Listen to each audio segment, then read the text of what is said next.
Sean and anyone else listening, it might be helpful when you go to our website, on the website calendar, we do have all the committees. You can download them onto your Google Calendar.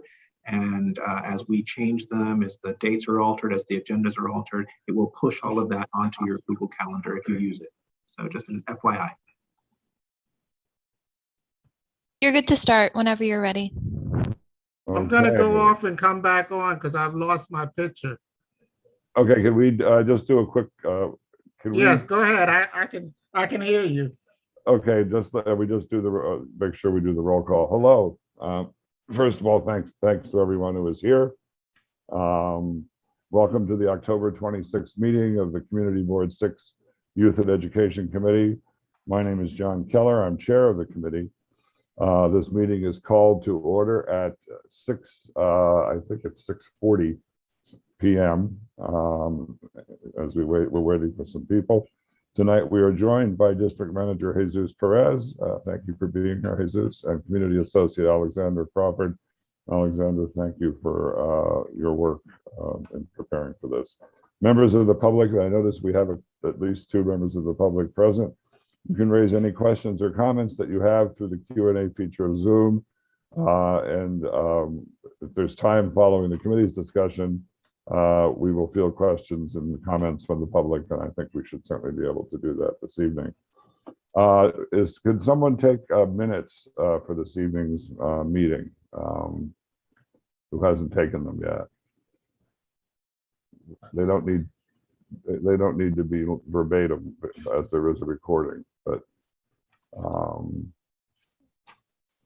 Stuart, could I reach out to you? I was going to say, I guess that's me. I'm fairly new, which is why I didn't sign up yet. But no, I appreciate wanted to talk to you about a couple of things which I'll now do during the meeting. But thank you for being here. So Stuart Desser has been kind enough to volunteer to take the minutes for tonight's meetings. You should all have received several emails from the board office with a link to a Doodle sign-up sheet for minutes takers at committee meetings in 2021. At the direction of the board chair, each committee meeting must have a designated minutes taker and a designated backup. To eliminate the guesswork, make sure that you volunteer for as many slots on the sign-up sheet as you can. If more than 2 people sign up for a particular month, the office will make sure to distribute the duties equitably, and will let you know in advance which months you're due to take minutes. If you have not already filled out the doodle, please do so at your earliest convenience. And let's take attendance. Alexandra, would you be so kind as to take attendance? Yes.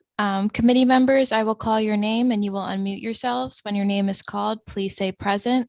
I will announce if there is quorum. Asia Badi. Asia. Neil Barkley. Present. John Keller. Present. Abigail Cruzmark. Abigail Cruzmark. Philip Napolitano. Sean Sherman. present. Claude L. Winfield. Present. And Stuart Desser. Present. We have quorum. Thank you, and I want to note for the record that Phil Napolitano has a work commitment this evening and was gracious enough to reach out to us to let us know he wouldn't be here. Okay. The minutes from the May 25th meeting were distributed. Sorry, excuse me, I jumped. The agenda for tonight's meeting was distributed ahead of time by the board office. It is reflected on the screen before you. Oh, okay, very good. We have the resolution supporting the school crossing guard at 116. Okay, very good. That is the agenda. Then I'm glad that was added. Seeing no objections, the agenda for tonight's meeting. Are there any objections to this agenda? And if there are, please indicate by raising your hands. Raising your hand using the hand raise function.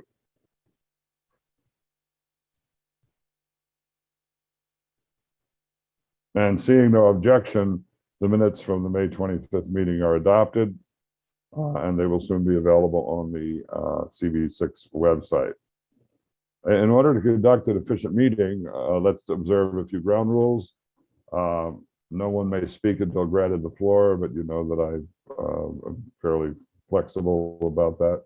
Committee members, if you have a question about committee business or wish to make a motion, please raise your hand through Zoom, and I tend to be flexible about that.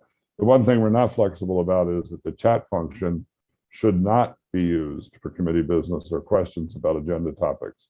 All such remarks should be made on the record by raising your hand through Zoom. Chat should only be used to alert us to any technical difficulties you are having, or to state in writing information like an email address that was already stated aloud on the record during the meeting. Since we have members of the public present, we shouldn't be having a private conversation on chat about committee business. So we have tonight's agenda, and I would like to move to a discussion then of the first item on the agenda, a proposed resolution supporting the reassignment of a school crossing guard to the intersection of 32nd Street and 3rd Avenue for PS 116. Alexander, could we put that up? Yeah, give me 1 second. Take your time. And if any members of the public are from PS 116 and wish to speak, please indicate so by raising your hand. We would appreciate your comments. That's why you're here this evening.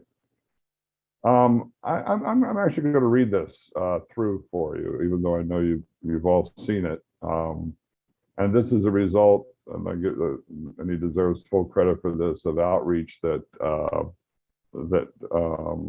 you know has been done by Neil to the school, and with which we have developed a close relationship.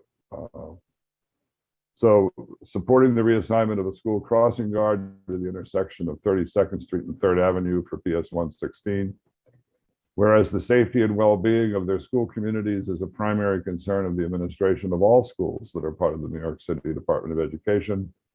Whereas PS 116, the Mary Lindley Murray School, located at 210 East 33rd Street, is a New York City Department of Education elementary school located in the CB6 zone. Whereas the corner of 32nd Street and 3rd Avenue is a primary means of access to PS 116 for parents, guardians, students, and staff. Whereas the corner has long been a hazard for pedestrians, especially those attempting to access PS 116 with their children in the morning and afternoon at drop-off and pickup times due to multiple factors, including cars turning from the center lane of 3rd Avenue onto 32nd Street, despite the presence of street arrows indicating that vehicles are not to make such turns from the center lane. And where in recognition of that hazard, the City of New York installed an electric turn signal to control the movement of vehicles at the corner. And in further recognition of the hazard, the City of New York and the NYPD also assigned a school crossing guard to that corner in the morning and afternoon for the protection of parents, guardians, students, and staff. Whereas the assignment of the school crossing guard was suspended approximately 18 months ago with the onset of COVID and remote learning. Whereas school has now been in session again for nearly 2 months. Whereas requests by school administrators to the Department of Education and the NYPD for the reassignment of the crossing guard to the intersection have not been granted. And whereas the absence of a crossing guard places members of the PS 116 community at considerable risk, therefore be it resolved, the Community Board 6 strongly urges that the Department of Education and the NYPD immediately reassign a school crossing guard to the corner of 32nd Street and 3rd Avenue. Neil, do you this came directly from the vice principal of the school, who's also reviewed the resolution. Do you want to give any more flavor or background to it, since you worked so hard to help pull this together? Well, I think the resolution captures everything that the vice principal talked about. He pointed out everything that was said there, that they consistently had a crossing guard, and then after COVID, or right now, they still haven't been able to get a crossing guard back there from NYPD. Have they made requests both to NYPD and the DOE? I imagine they have. But Yeah, I believe they have. Okay. Do any other members of the committee, first of all, wish to comment on the resolution? No, I think it's really well done, Neil. Oh, thank you. And school crossing guards, and I'm not defending the DOE, as everybody here knows. I don't do that very often, but it's very hard to get school crossing guards because you have to work for a certain number of hours in the morning, go away and come back and work for a certain number of hours in the afternoon. So these are not easy to find, but they are, for many of our schools, critical. And the traffic, friends of mine tell me, moves along 3rd Avenue very quickly. Some of these cars taking turns from the center lane take them at speed that is not wise. And so this is actually this is actually very important. Are any other comments from members of the committee? When you say in the penultimate whereas the request wasn't granted, it hasn't been denied either. They just haven't acted on it. Neil, do you know what the technical response was? Have they said no, or have they not acted on it? Usually they just don't act on it. Yeah, I don't know exactly, I guess, what the DOE's response or NYPD's response has been, but I can go back and just take a look at some of the emails to see if there was any more details that were given in there. But I don't believe so. I think everything that I supplied over to you, that was it. That was all the information they gave. Yeah, and Stuart, that is a good question. And typically these responses just go ignored. So the reason we're doing the resolution is to get it up the radar screen. And these resolutions do have that effect. It's just not written to air. I mean, they do have that effect at the precinct level and at the DOE level. And assuming the committee passes it this evening, I'll send a copy to, or with the board however is appropriate. But make sure that the School 116 actually falls in Councilmember Rivera's district, but draws heavily from Councilmember Power's district. So they would both be, I think, very supportive of this. But I didn't want to send a copy of it to them until we. Do you know which precinct they're operating out of? That's a good question. We ought to get that as well. And as far as them not having granted, it doesn't matter whether they mislaid it, didn't respond, or whatever. It hasn't been done. So hasn't been done. Yeah, the resolution is on point. It's a good resolution. Thank you. When we Neil, I guess I'll send this formally over to the assistant principal with a copy to you, and I will ask him the questions that have been asked here this evening, and I'll make sure I know which precinct it is.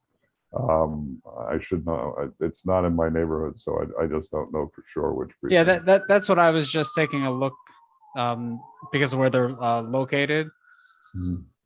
To see what the precinct would be. Yeah, we can find that, and we usually have very good relations with the precinct, so we should be able to. Hopefully, this will get them across the yard. Now, I did notice that we do have some participants who are members of the public here. Have any of you come here to speak on this, or are you just here as observers? I'm not trying to force anyone to speak. I just wanted to give people who are here from the public a chance to comment on this resolution.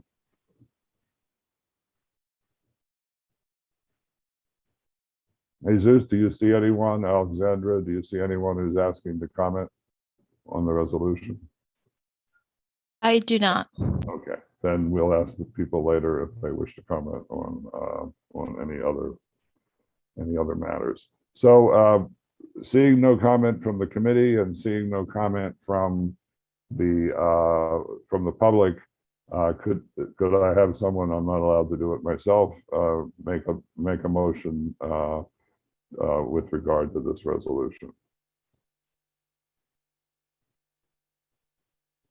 I'll make a motion that we pass the resolution as written, as presented. And do we have anyone who will second that? I'll second. Fine. So I guess we should do, Alexandra, could we do a voice count? Individual count? Yeah, absolutely. So I'm just gonna go through everybody's names. Neil Barkley, Yes. is that in favor? Yeah, yes, I'm sorry, in favor. No, it's Yes. okay. No, Just I making was sure. taking a look at the precinct. Yes, in favor. Yes. John Keller, In favor? Sean Sherman, In favor. Claude Winfield, Yes. and Stuart Desser. In favor. So that's 5 in favor, 0 opposed, 0 abstain, and 0 non-entitled. So the resolution passes. Great. Thank you, people. This is I think this is a good thing, and it's a beginning of what I want to do with this committee is school by school, find out what's on their mind, and this is the first one. Could I please see the agenda, as I want to make sure I follow it, even though we're a small group, appropriately. Yeah, I'll put it back up. Thank you, Alexandra. Also, just as a FYI, I looked it up and the school is located in the 17th precinct. Yeah. Okay. Yeah. We've had We have very a pretty good relations. relationship with them. Yeah, we have good relations with that. Yeah.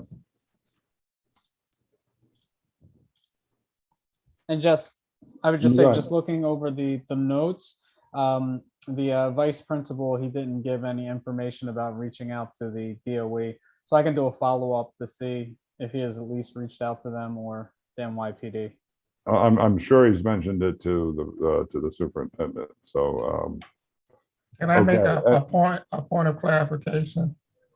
Just so you know, being a former union person representing the supervisors, the title is not vice principal, it's assistant principal. Okay. it's it's the AP, right? Is the guy who the gentleman who basically wrote us the email out from which this resolution was structured. The titles imply certain things, so that's No, why I he's said it. he's assistant principal, right? Yes, Yeah. assistant Okay. principal. Thank you. Okay. Why don't we continue here with the discussions about the reopening experiences of schools in our district, and then I have a few other things I want to do in the chair's report and old and new business. The experience remains, and you know, as I've described it, you know, that there is an issue related to what the exact number of whereas the attendance is high. Yeah, it's 94% across District 2, according to the superintendent, and I think it's 87% across the city. You know, that varies a bit as you go from uptown to downtown, depending on the extent of remote learning last year. But District 2 is, in general, having a good experience, at least in terms of attendance. What is not known, and which will not be available to the public, to any of us, until the 31st, is what the denominator of the calculation of attendance is. In other words, how many students actually enrolled in our schools this year, you know, and I especially since, you know, this is a public meeting, I just don't want to engage in rumor mongering, but there are some that, you know, there are concerned that we've lost a lot of kids and raised numbers that are ridiculously high, and I think we should just wait to have the data. But the experience in general of schools in District 2, they have 100% of principals and assistant principals are vaccinated. And I think it's actually 100% of all staff have been vaccinated. There were troubles in the beginning before they put in the new protocols around who, you know, if a student tests positive, then they had to have the entire class would have to not come back and go in quarantine. But now they have put in rules that make that less onerous in terms of social distancing. However, if a teacher tests positive, the teacher is, even though they might be sitting at a desk behind the piece of plexiglass at the front of the room, they are viewed as in contact with the entire class, so the entire class has to go into quarantine. But the quarantining experience is dramatically down, according to the superintendent and others since the beginning. There are reports, and this is something I want to look into for our next meeting, but certainly for the and even for the next full board meeting, that there has been considerable difficulty with school buses, which I have read in the papers. Typically, this does not affect elementary schools, but it could affect middle schools and high schools, which are in our district. So I want to go around to the schools, and one of the reasons I'm so focused on getting a full committee active is Neil has been and Sean are working with several schools. I'm working with PS 59 and the High School of Art and Design, and we want to get each of the schools in the city in our zone covered, both for reasons that find out things like the crossing guard, but also for budgetary reasons. So the experience of schools located in Manhattan Community District 6 remains basically the same as I reported at the full board meeting, and I will have more information for the next committee meeting. Are any of the members, is there anyone else from the committee, first of all, who would like to comment on that, or raise questions or issues related to that? Yeah, so just a question with the bus issues. Is there anything exactly or particularly that I guess we're interested in finding out about? I think we're interested in finding out if a school depends on buses. And not all of our schools do. I mean, my kids took the subway to or the public transportation to their middle schools, but some schools do depend on buses, especially if they have a District 75 school located in them. So we just want to find out whether are the buses coming on time? Are people, or not? We've read in the tabloids, information, stories, and Chalkbeat, I think, read an article on this just a little while ago about kids waiting for long times to get the bus in the morning. So we just want to find out The condition of the bus and yeah, can- and right. There, especially for kids with special needs. And Neil, I'm still working on this, but they're entitled to heat in the winter and air conditioning in the summer, and not all the buses are equipped with that. And I'm still trying to figure out how we get to the bottom of that. Any other comments from members of the committee related to reopening experiences? I have a side question and concern. For those kids that are coming from shelters, I think that should be checked to see their attendance level, because I've heard that across the city, the attendance rate is low for those kids that are in shelter. Yes, Neil, let's especially plan to talk to 116 about that, because I think of all the schools in the zone, they have a high. Every kid who's coming from temporary housing should be taken care of, but I know 116 has a higher percentage than many other schools.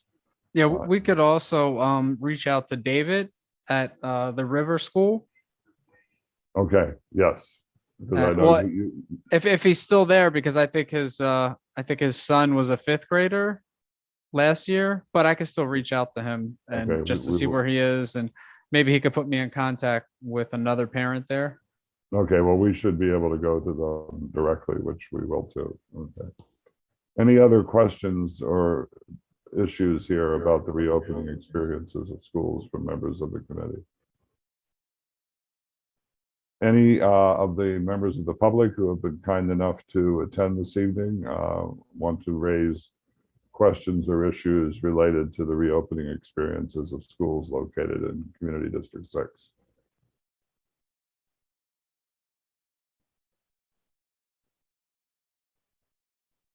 Alexandra or Jesus, has anyone indicated they want to step forward? No. Okay. But we're still happy that you came. Thank you very much, whether you speak or not. And then the next item on the agenda is the chair's report.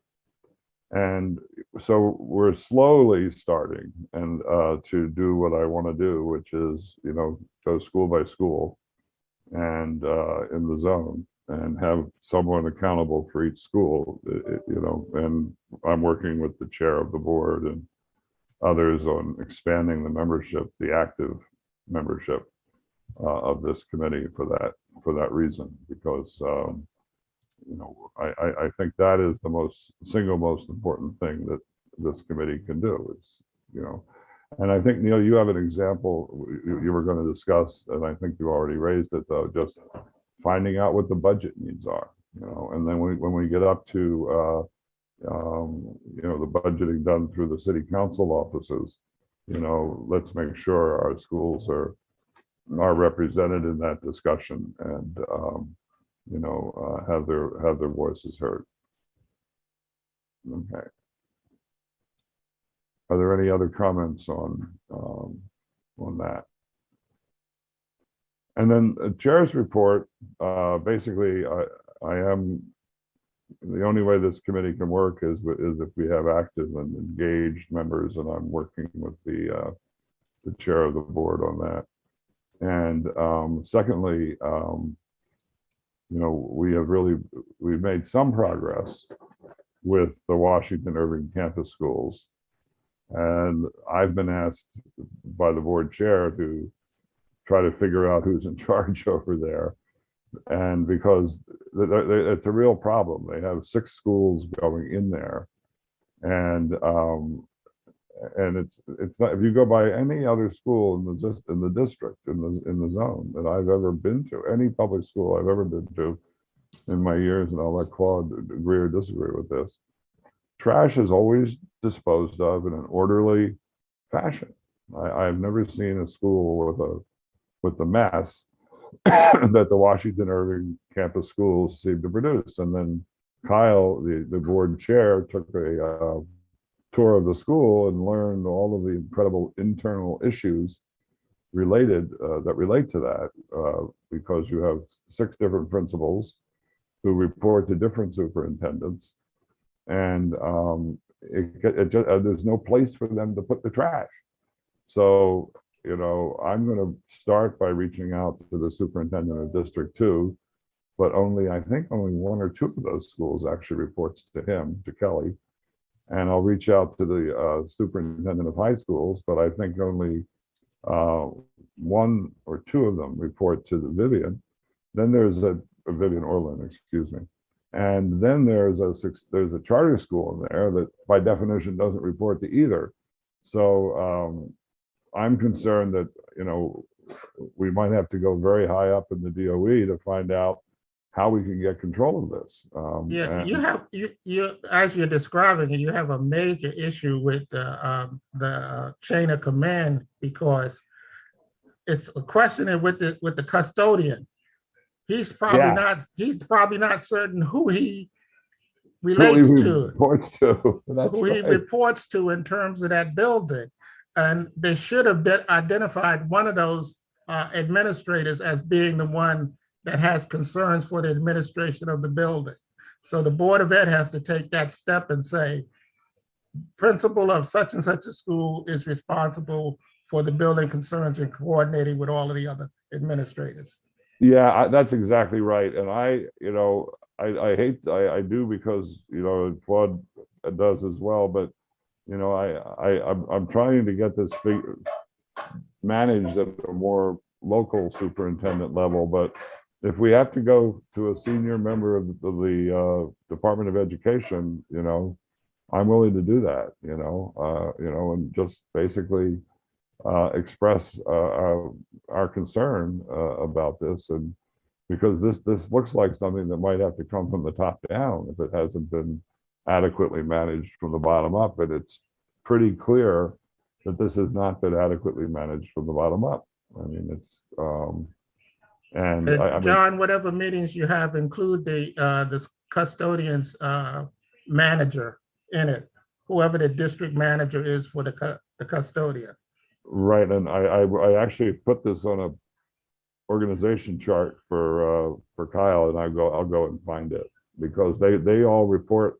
When you look at the DOE organization chart, you know, you have the principals reporting through one line, now up through Marisol Rosales, and then you have the, you know, SCA, which is actually was doing a lot of the construction there, reporting at the very top, totally separately, and then you have facilities and, you know, reporting separately from there. So, and I jokingly tell the story, I won't quote her, of a principal, of one of my favorite principals in District 2, loves to tell the story that she went into the cafeteria of her own school, of which she was principal, and made a suggestion to the manager of the food services about, you know, how she thought things could be a little better, and she was kicked out of her own cafeteria.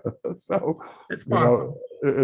you know, and this is one of my most highly respected principals in the district. You know, so we have to get to the bottom of this, because as Stuart knows, who is a resident of the neighborhood there, this has become a real problem. And uh, you know, I'm informally, if those of you on the board, the committee, want to get back to me, I mean, we could do a resolution. I'm not sure this is one of those things that is, you know, will work with a resolution. I think this is one of those things where we just have to really make ourselves a nuisance. And it doesn't even help to get the Molly Hollister was a hero on this, you know, when she was chair of the board, where she attended every month a meeting with the neighbors, you know, and with the schools and with the SCA, and even Molly, you know, despite all of her incredible competence as an administrator, you know, couldn't figure out how to break the logjam here. So somehow or another, it's fallen on my shoulders. So I'm gonna take that as a challenge. So for what it's worth, and I'm not sure, Please do it. You live in the neighborhood. for what it's worth, when the issue was actually much worse than it is today, when the high school deposited its trash in bags or loose on the street, actually literally on the street. I had the district manager, I believe, for the sanitation department here. And we also had the facilities people in, I guess, Long Island City involved, and the Department of Transportation. And the sanitation department actually did try to work with the school. They increased the number or frequency of pickups, and DOT, of course, just ordered the school to get its trash out of the street. So so it's sort of a multi-agency effort, I think. Yeah, and that was our current chair, Kyle Atide, you know, very much what took it away from this committee, because he said, you know, this is a matter of sanitation and transportation. And now they've sort of come back and said, can you somebody figure out who's in charge over there? And You know, respect so to the neighbors. And I'm sorry, I should just update you if you're not aware of this. Kyle did, and well, we did arrange to have the community board did arrange to have a no parking or no standing Yes. sign zone that has been implemented, and the high school has actually brought its trash closer to the curb and spread it out further, so it's not blocking the bike lane. so that worked, actually, then, is what you're Something saying. worked, as long yeah, as- things have happened. Okay, so this is an ongoing issue, and as I said, I know Councilmember Rivera has been she used to personally come to those monthly meetings as well. So it's not through lack of an interest in fixing it. It was, as Claude said, it's a matter of, you know, bureaucracy and who's in charge here. So what I would like to continue to do, we will hold our November meeting, even though it's Tuesday of Thanksgiving week, and I would like to move ahead with work on some more of our schools, such as Neil has done at 116, and resolve the issue of an issue of just trying to get some people on this committee who can get more involved with some of our schools. And that's my chair's report, and that's my old and new business. Can I give you just an update on old and new business? Oh, I was gonna ask, does any other member of the committee have old or new business to raise? Yeah, I just want to share something with the committee so that maybe one or two of you can pick it up and do it in the future.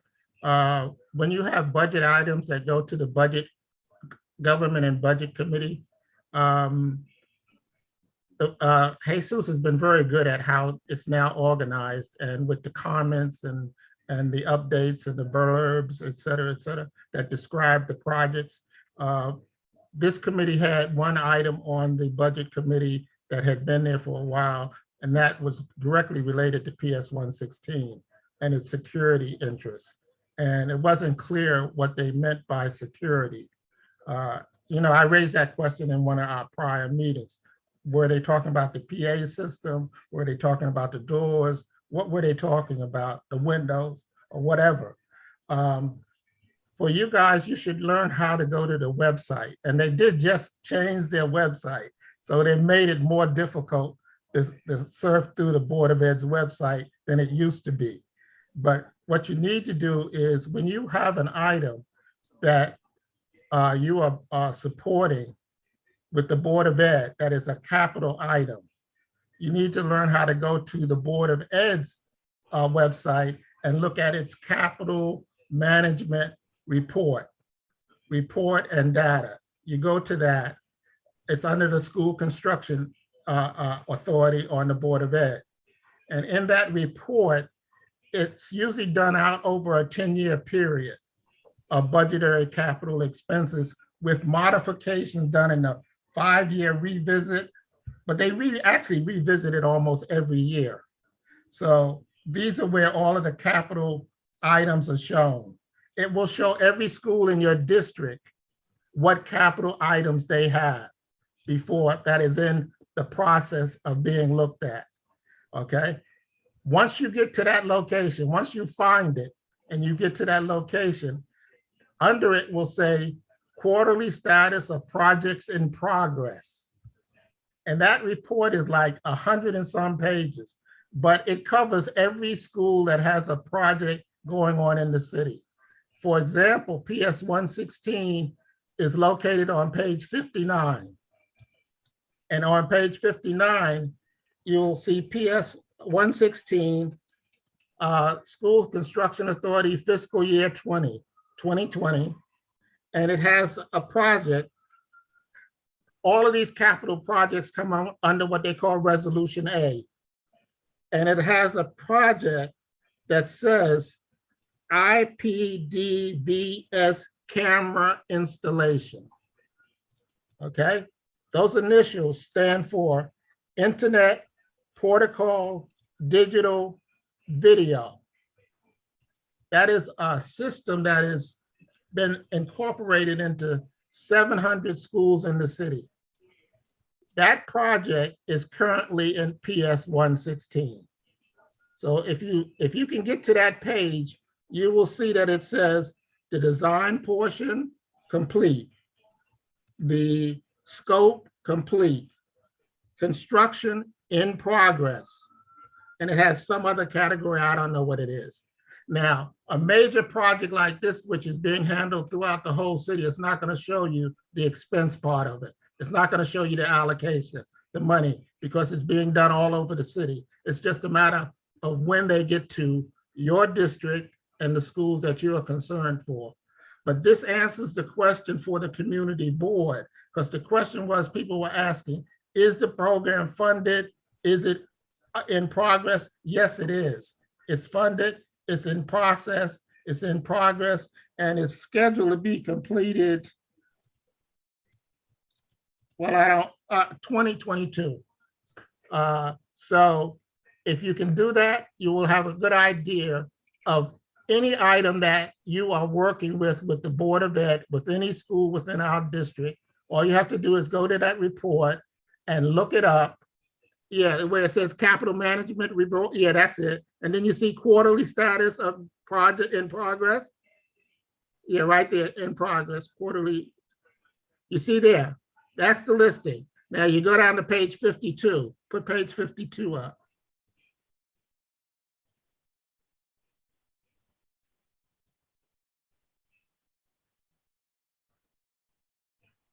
Okay, you go to the middle of the page, right where you had the arrow, go back to the middle of the page. No, don't go down. You're right there. No, up a little. Yeah, that's it, right there, right there. You see it says MS 116, PS 116, it says resolution A, and then it says IPDVS camera installation. That is the security system for the school. And if you go slide over a little, Jesus, slide over to the right, see those categories that I said? It says right there, yes, that's it. It says scope complete, design complete, construction in progress, okay? And they're showing completion date. Oh, there is some money there. I think that's in like millions of dollars. It wasn't on the report that I had, but it's there now. Okay, the money is up, okay. So if you learn how to do that, you can track any item that's a capital budget item with the Board of Ed that is in our district with one of our schools. I just wanted you to learn how to do that so you'll know how to track it, okay? First of all, thank you, Claude. I should have known about that, and I didn't. So I will take that as a good. Well, that comes from being an old principal. That's, yeah. Well, I was supposed to know. This is stuff I should know about. But to Neil's credit, he had gone to the school and found out, you know, especially the urgency of it being, you know, an issue with a dark area behind the school where, if you look around, you know those cameras that are on the street corners with the traffic department, those like rectangular like cameras that probably video our license plates. They're on the street lights. They're cameras like that with the whole system.